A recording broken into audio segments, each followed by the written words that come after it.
Good day everyone, welcome back to our channel. So in this guide, I'm going to teach you on how you can use CapCut's auto cut feature.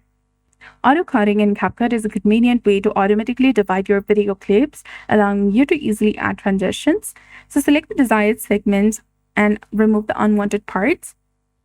Import your media into the timeline, locate the clip you wish to auto cut, right click on it, and select split scenes, that is between edit and transcript. Go ahead and select it.